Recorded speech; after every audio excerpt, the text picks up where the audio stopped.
There has been a plethora of discussions and conversations on climate change about how, because of human activity and other bad habits, our climate is taking a change for the worst. And we are seeing a lot of communities being affected around the world.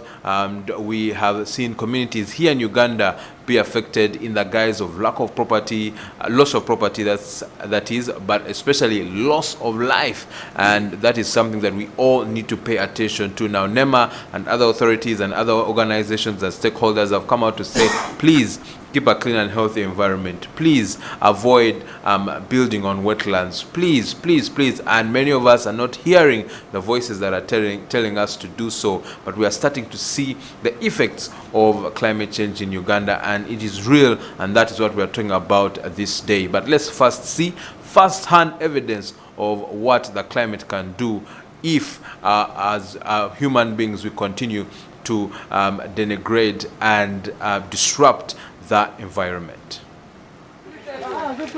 Residents told Church of Uganda Family TV that many parts of Chahafi Town Council routinely flood whenever it rains heavily, thereby cutting off schools, health centers, roads, gardens and the entire trading center. Trade has been significantly affected as crops and roads have been destroyed. Now residents fear that famine will hit the area and also an outbreak of waterborne diseases. They have appealed to the government for relief and relocation to safe areas. It's a good proposal to request that those ones who are willing can be allocated to another place, especially our school here. The problem now we have, the underground water is coming, is breaking up the soils, and it's coming up with a lot of pressure, as if there is some other pressures on underground forcing some water to pass through some hollows. The Kisoro Resident District Commissioner Shafik Sekandi noted that the people of Murora and Chibunda sub-counties who have highly been affected should vacate the flooded areas and move to the churches and schools to take shelter. RDC Second also appealed to the people to plant trees in the ridges to reduce the speed of running water. I'm in touch with the Honorable Esther Onyakun, the Minister of State for Disaster Preparedness. She has promised that between today and tomorrow, Office of the Prime Minister will have sent us some relief items and non-food items. People lost blankets, mattresses were taken, they don't have cooking utensils. But before these items come, we need to save life first. So I want people of Chibumba, people in the lowlands of Murora, all those people who survived, please vacate because water is still coming. The Kisoro District Environment Officer, Muja Judithi, noted that people have contributed to the disaster by continuing to cultivate in wetlands and indiscriminately cutting down trees which have left the area exposed to floods. She added that in 2021, the government came up with a new policy to monitor climate change from district to sub-county level, but the challenge is that the Environment Office does not have adequate staff to do the work. For long-term solutions, we think by having an ordinance at the district and bylaws at sub-county level that address those issues would be very important. Because if you look around, let it be the roads, when they are constructed, those bare areas cause a lot of runoff. When it comes to the way we cultivate, people have destroyed all the contours. Generally, the whole area looks bare, and that accelerates the rate at which the water flows. The district environment officer also appealed to the residents to move away from the flooded areas and go to safe places since the heavy rains will continue. Fred Karende, the councillor representing Kilembe Sub-County on the Kasese District Council, told Church of Uganda Family TV that the floods from River Nyamwamba totally destroyed the Chanjuke Bridge, which connects Kilembe Sub-County and Bulembia Division in Kasese Municipality, and it thereby totally paralyzed transport. We actually lost some of the road network, actually the road that stretches from Katiri towards the Bulembia offices, Kilembe Mines offices. Our reporter found students from Chanjuke Primary School, Bulembia Primary School, Kilembe Secondary School, and traders moving to Kasese town stranded near the destroyed bridge with nowhere to pass to cross the river. Some students never attended school. Today, because of floods, those bridges that were supporting them to access school were swept away, and schools are still going on and students are not accessing school. Farmers are now carrying their luggage or their produce on head at the back, going to our market.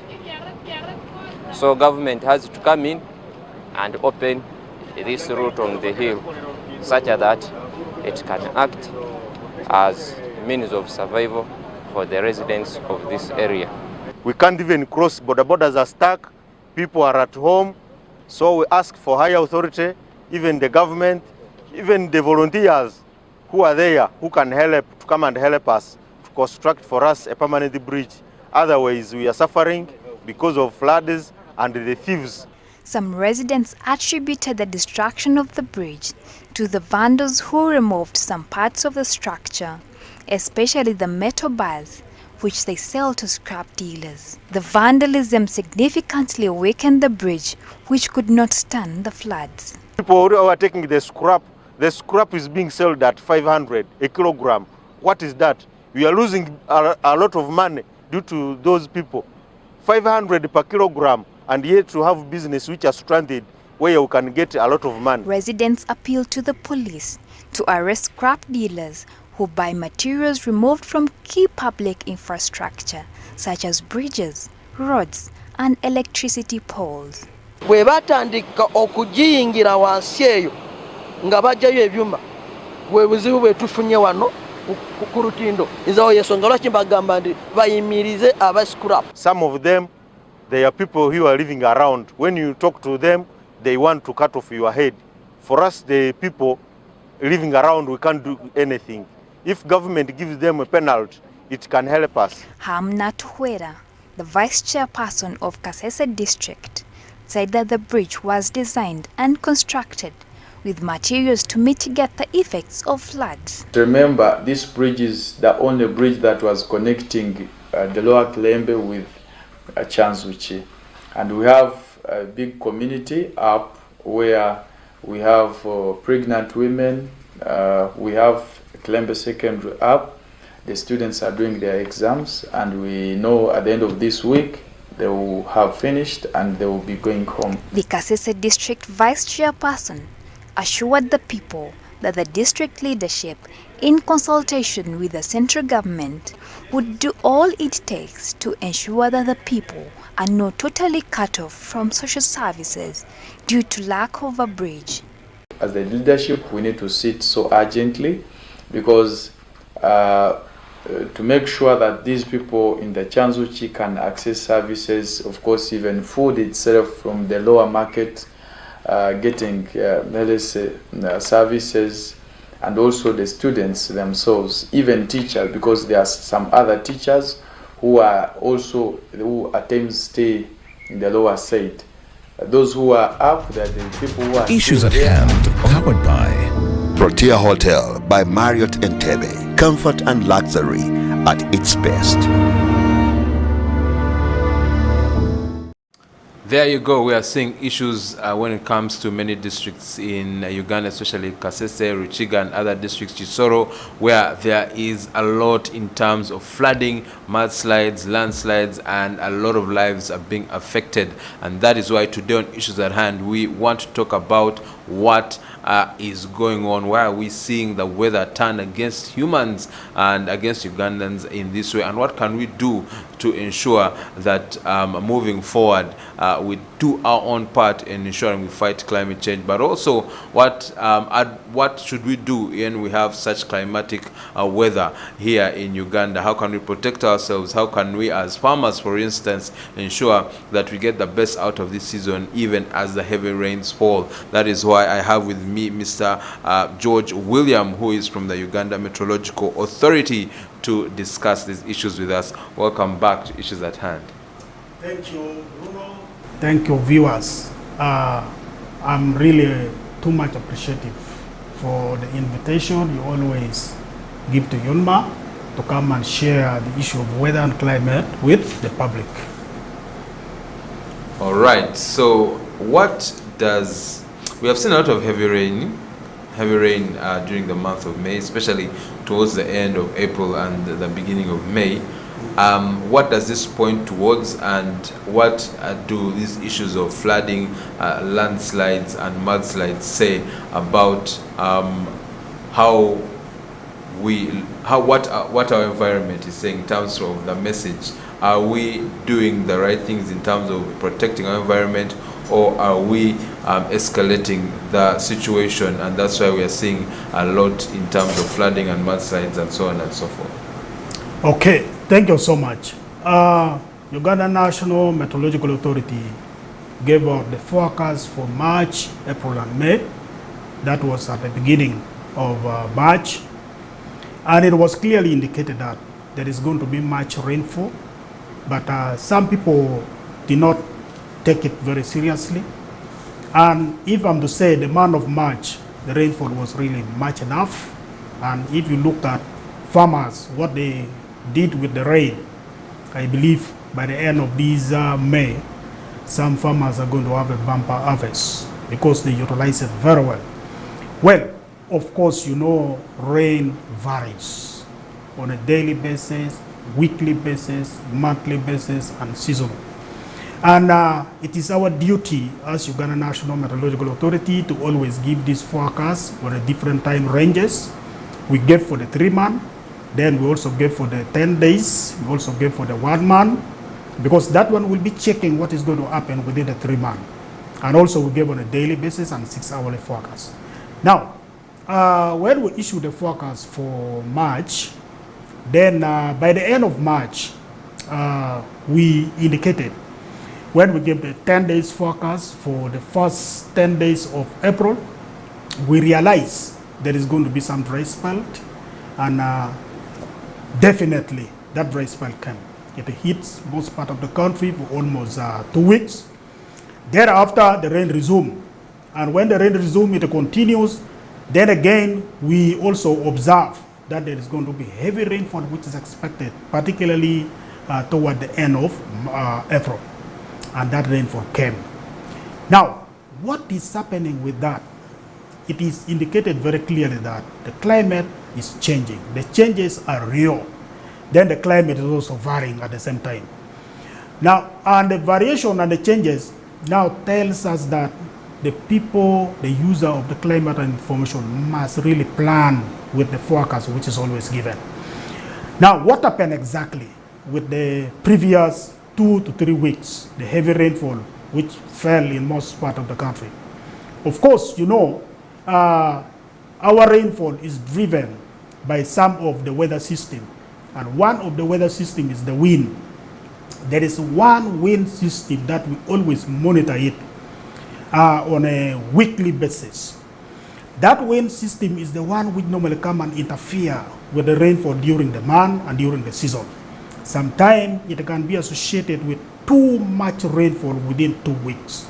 Sometimes it can be associated with total dry spell within 2 weeks. So during the time when we were clocking the end of March, we observed that weather system was already in place. Now, after realizing that it was in place, we gave the early warning to the people that there is going to be some dry spell at the beginning of April. And definitely it also came. Thereafter, of course, you know, this weather system moves across the whole world.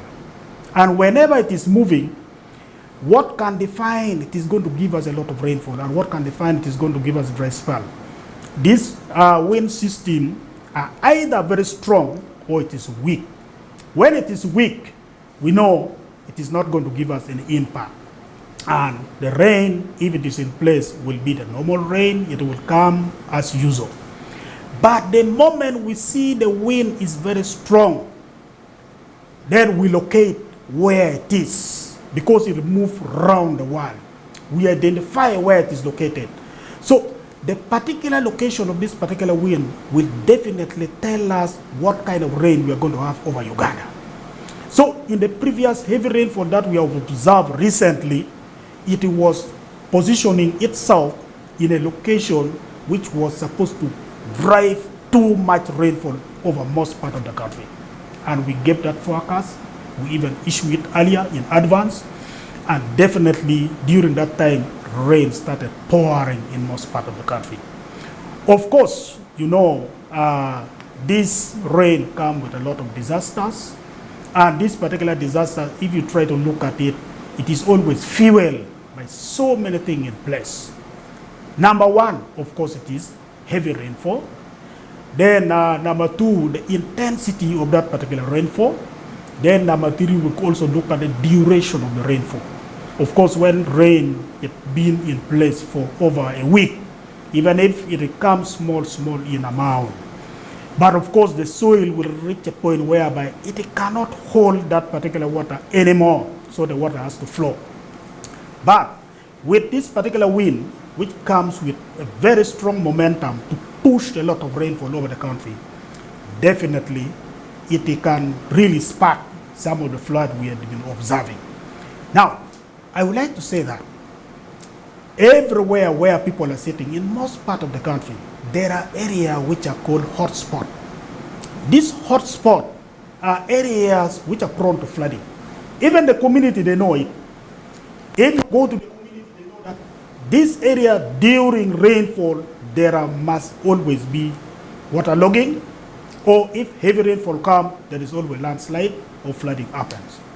So, what I would advise, the moment Uganda National Meteorological Authority issue early warning information for a strong rainfall which is expected to come within 1 to 2 weeks, those hotspot areas will be definitely hit by this particular flooding and landslide.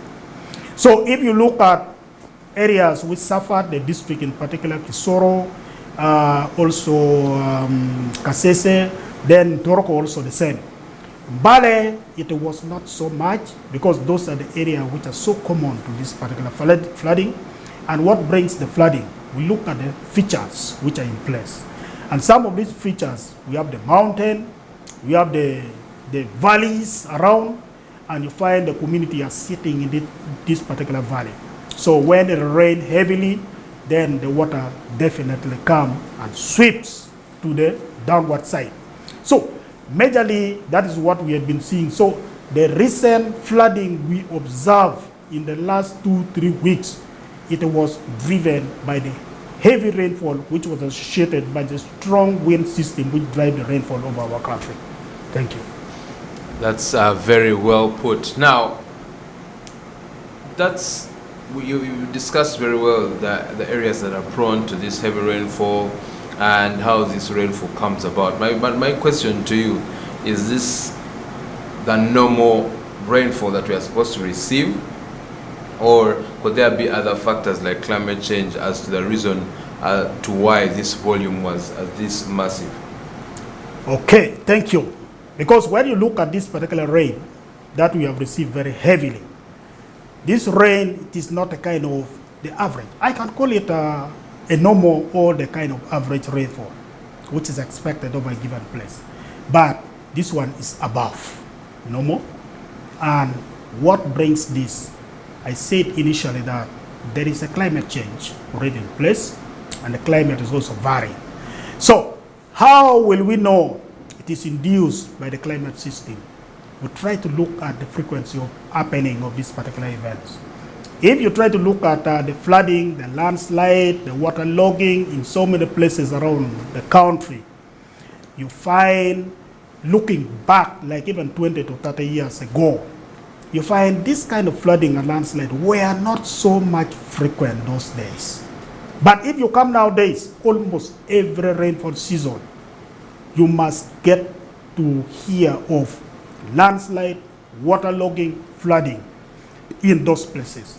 So what does it tell us? That is a clear indication of climate changes and the climate variability.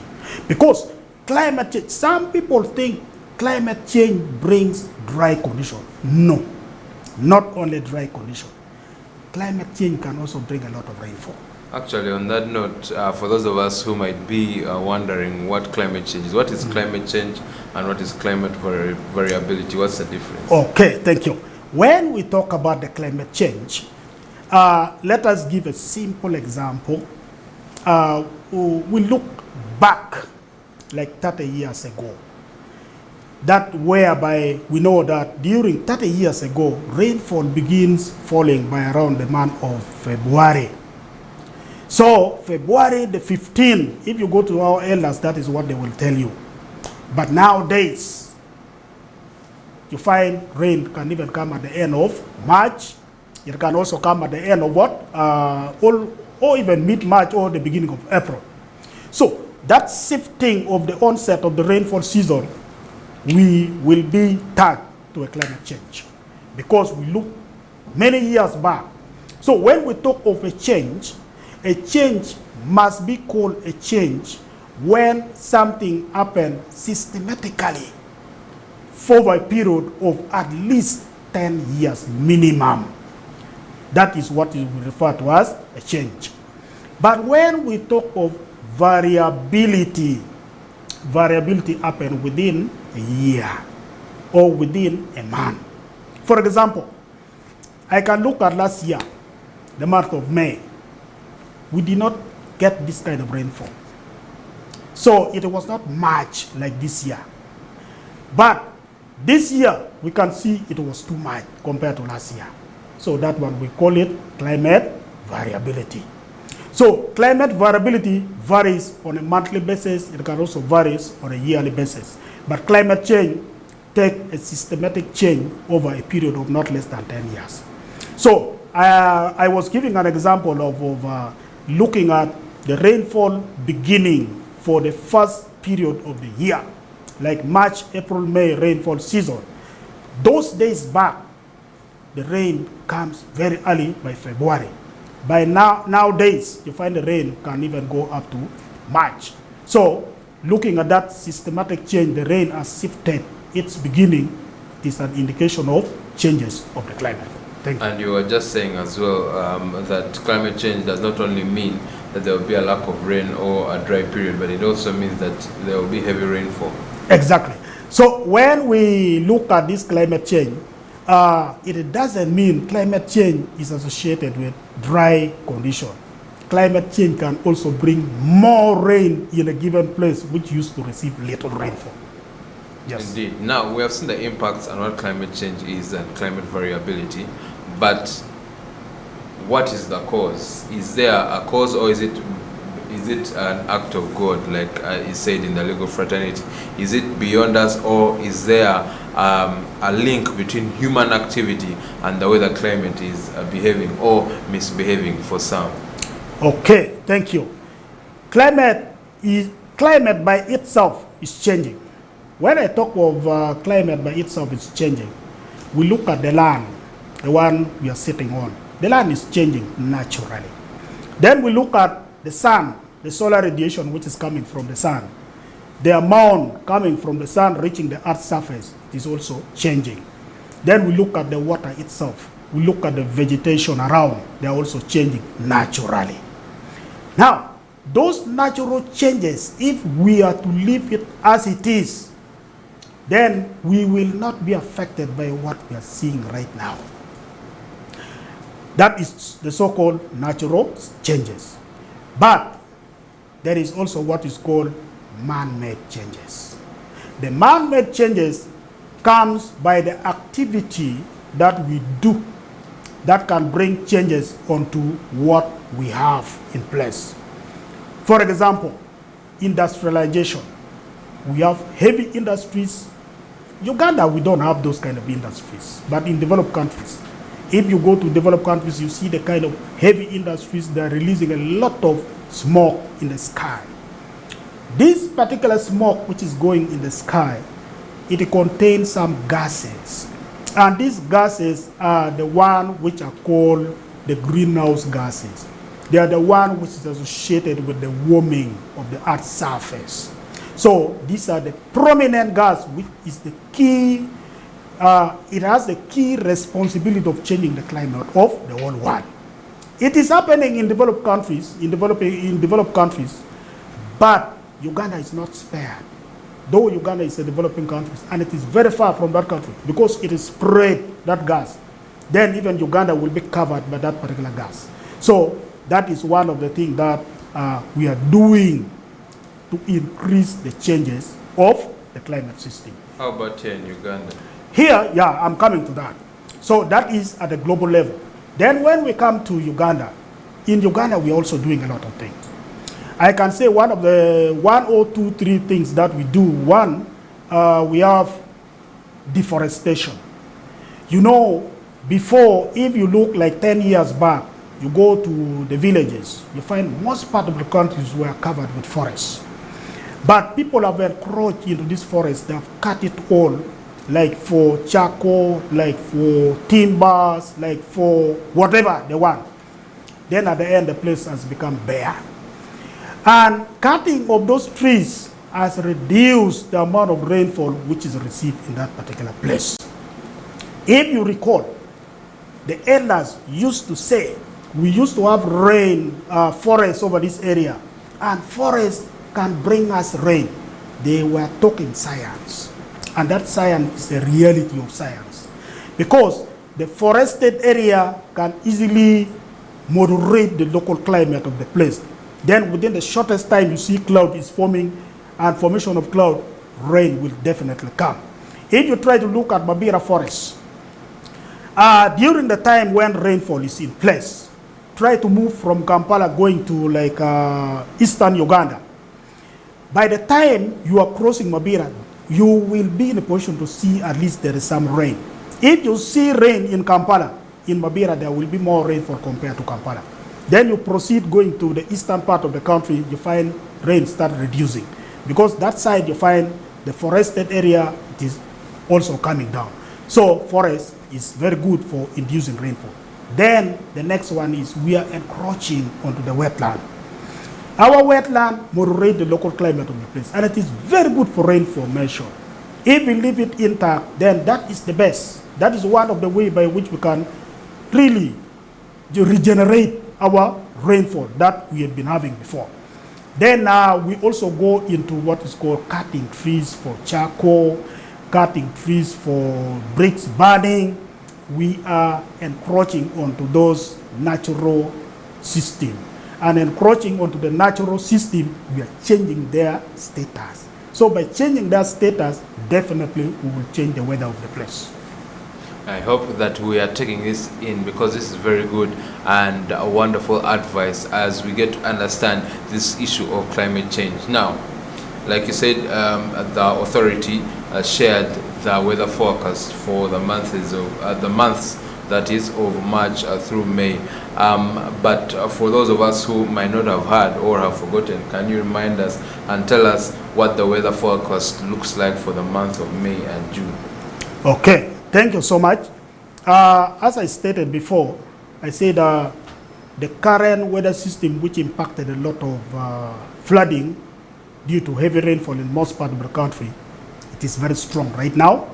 And the last 2-3 weeks, which had happened, it was positioning itself in just a way that it was giving us too much rainfall over Uganda. What is it right now? It is still very strong. Where is it located?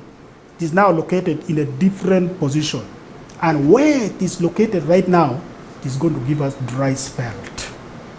I want to tell the whole public that from this week, because many parts of the country has already started feeling the what? Reduction in the rainfall. The heavy rainfall that we had been observing in the last 2 weeks, it has reduced drastically. Why has it reduced? Because of that wind system which has already moved to another place. So its movement into another place, it is going to impact a dry condition over the country. Well, this dry, how long will it take? So we generated a projection for this. We realized this particular week and next week, rainfall will be totally suppressed. And most part of the country is going to be in a dry state. Well, it doesn't mean that there will be no single drop of rainfall. Some other places like around the lake, because the lake also has its own moderating effect. So they can be having on and off, but the rainfall will be isolated. When we talk of the isolated, meaning it can rain in one place, in the nearby place you don't see rain.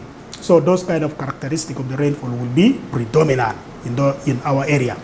But going to an area where we don't have these kind of features, like the forest or the lake, we might continue with a dry condition. So we might not even be having some good amount of rainfall in place during the 2 weeks, starting from now. So this condition, the dry condition, is expected to prevail up to next week. And thereafter, after next week, by the end of next week, we might start seeing some development of rain coming. So toward the end of May, rain will resume. All right. Now, the reason I ask this question is because we must prepare ourselves. One, in terms of these communities that have been affected by the likes of things like flooding and landslides, mudslides, what have they been, like you spoke about human activity that's leading to these issues, what have they been doing wrong that has led to this scenario, and what can they do moving forward, especially in light of the weather forecast that you just shared for the remaining month of May and June? Okay, thank you. There are so many activities that people are doing. Number one, farming activities. Some people have gone into a wetland area, and that one, they're putting themselves at a terrible risk because they need that rain, they need that water in the wetland area. And the water in the wetland area, some people look at it during the dry spell, they know their crops can survive. But when heavy rainfall comes, that will be a total disaster to them. So going to farm in the wetland area is always very bad. We need to be very careful with it. Two, when construction work is being done, the roads in particular, you can see our roads were affected along Kabale Kisoro Road.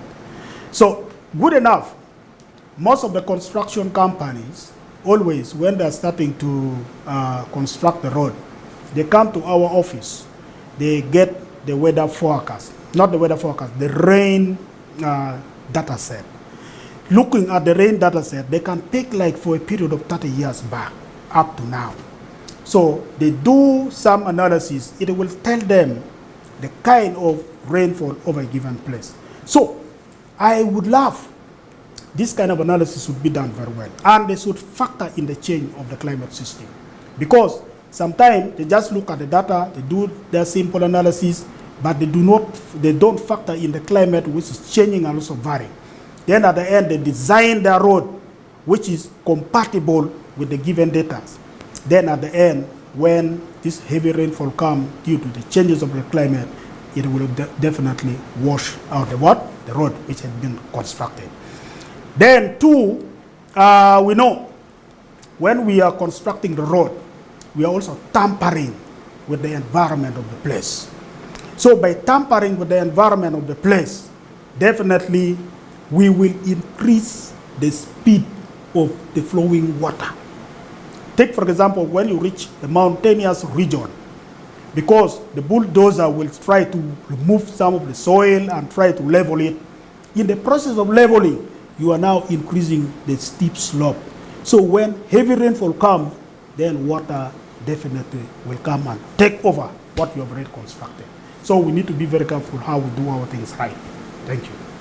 Indeed. And so what is now the solution for these communities that have received such disasters, apart from what you've just given? For instance, in areas which we know are, like you shared, are prone to flooding, mudslides and whatnot because of heavy rainfall, should they be evacuated from these communities?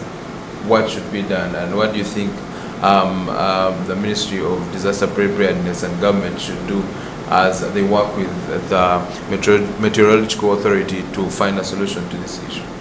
Okay, thank you. Now, your Office of the Prime Minister, which is the government agencies charged with the responsibility of issuing the early warning, responding to the early warning information, where weather is part of it.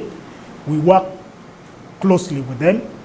We generate this early warning information, then we share it with them. Now, and the same office has identified all the hotspots over the country. And this hotspot, they have identified areas which is prone to flooding, areas which is prone to drought, areas which is prone to landslide, and even the waterlogging.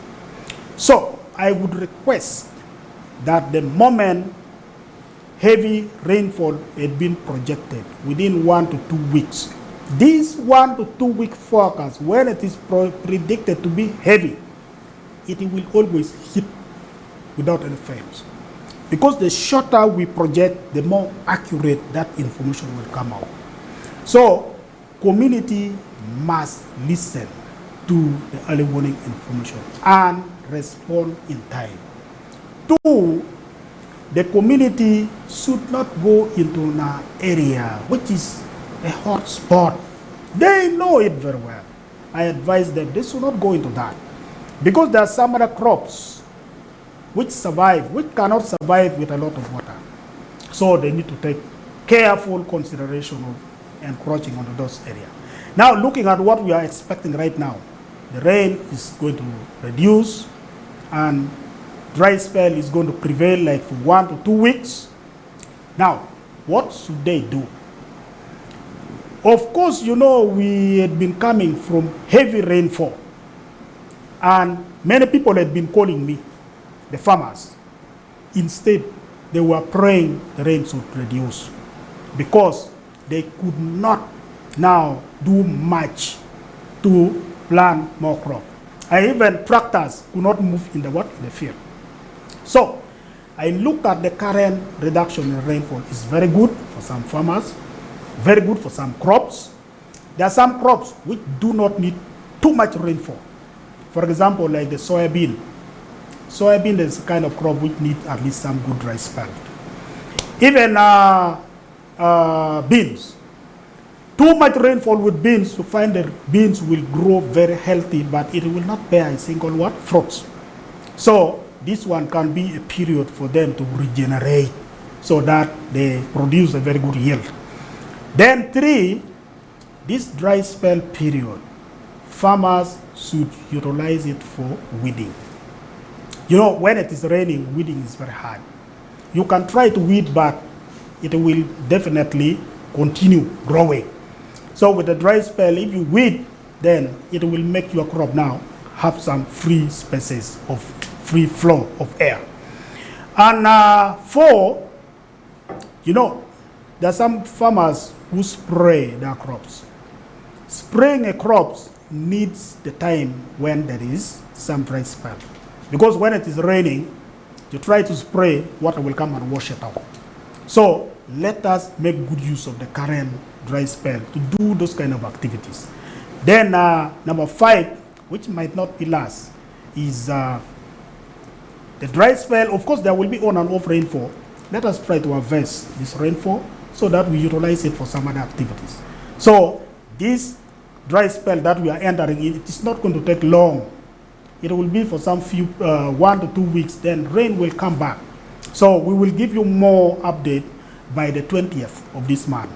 So because this projection for the 10 days forecast is going up to the 20th. So by the 20th, we are going to give another projection for what will take us up to May. Thank you.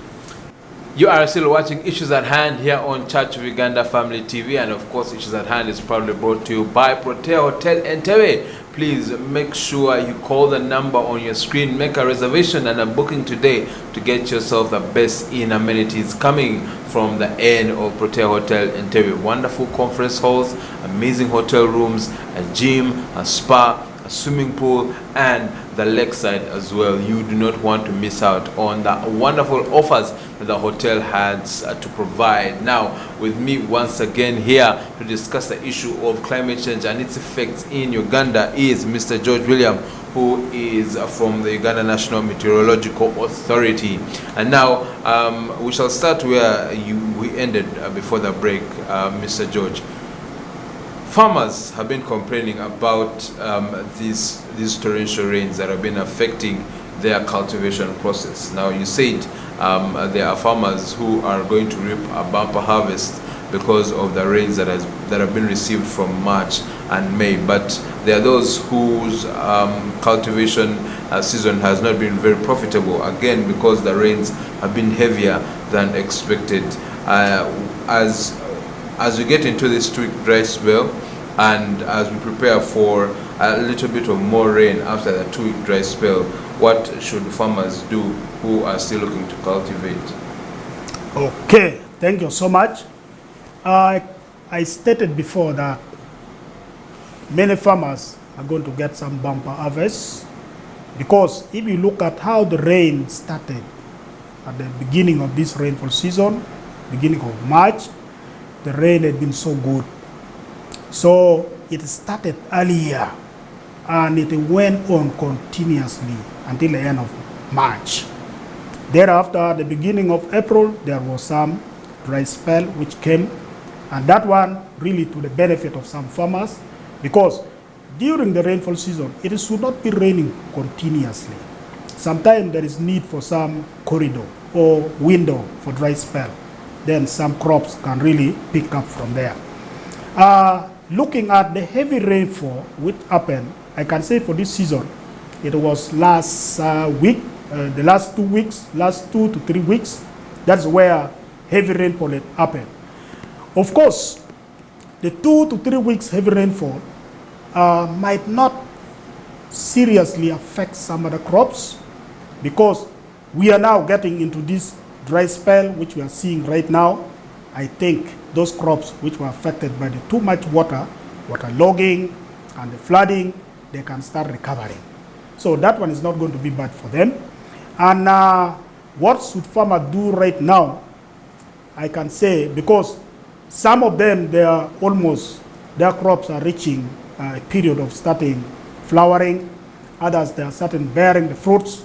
So please try to make sure you do the weeding. Weeding is very good during this time where the rain reduces a bit, because when you weed during the dry spell, at least you can get a very good way of removing those kind of weeds. Then it dries up. After drying, it leaves the crops alone in the garden.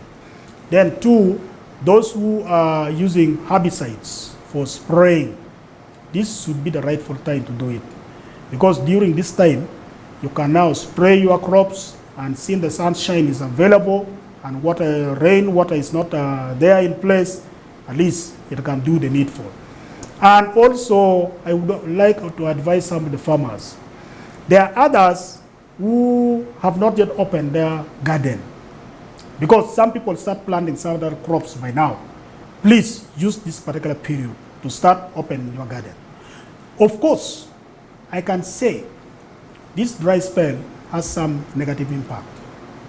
One of the negative impact, health-wise, I can say malaria. Malaria is going to pick up very highly. How? You know, mosquitoes survive very well when there is much water vapor in the atmosphere and the temperature rises. Because of the current dry condition, the temperature right now is rising up. And if somebody can agree with me, even in the night nowadays, it's slightly warmer compared to those days when it was raining. That's true. So this warming condition, because the temperature is now rising up. Now the rise in temperature, because the atmosphere is still humid, there is much water vapor. That one is a very favorable condition for multiplication of mosquitoes. So multiplication of mosquitoes come with a lot of mosquito bite. So malaria is going to rise up. So the health centers and the government should try to take that initiative, restocking malaria drugs around. Also try to do some awareness creation. People should start using the mosquito net, because this current dry condition, coupled with the high water vapor in the atmosphere, it is a very conducive atmosphere for multiplication of mosquitoes. So malaria is expected to go up. And the community in general should now be in a position to appreciate and take early action to any forecast which has been given.